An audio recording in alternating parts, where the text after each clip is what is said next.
నేను మీడియా ద్వారా చెప్పాల్సింది ఏంటంటే, కొందరు పనికిరాని చదువు లేని తలమాసిన వాళ్ళు ఈరోజు అప్లికేషన్ గురించి మాట్లాడుతూ ఉన్నారు, తప్పుడు సమాచారం ఇస్తూ ఉన్నారు.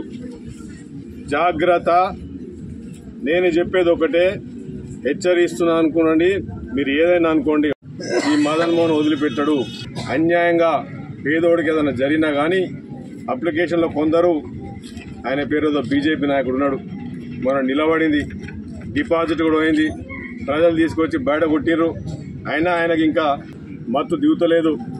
ఇళ్ళనట అప్లికేషన్లట బ్యాంక్ అకౌంట్ నంబర్ లేదట.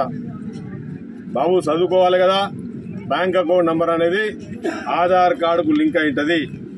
ఇలా బ్యాంక్ అకౌంట్ ఓపెన్ చేయాలంటే ఆధార్ కార్డు లేని బ్యాంక్ అకౌంట్ ఓపెన్ చేస్తారా? చెయ్యరు. ఇది మినిమం కామన్ సెన్స్.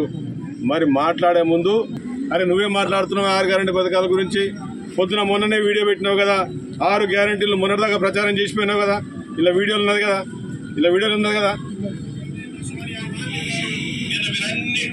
చూసుంటారు.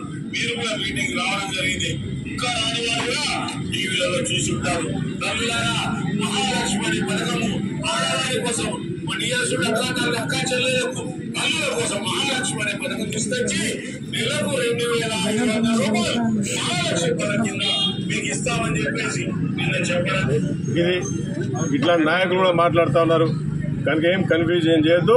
ప్రజలకు నేను చెప్పేది ఒకటే, ఈ పథకము పేద ప్రజల గురించి పుట్టిన పథకము. ఇది ప్రజాపాలన ప్రభుత్వము.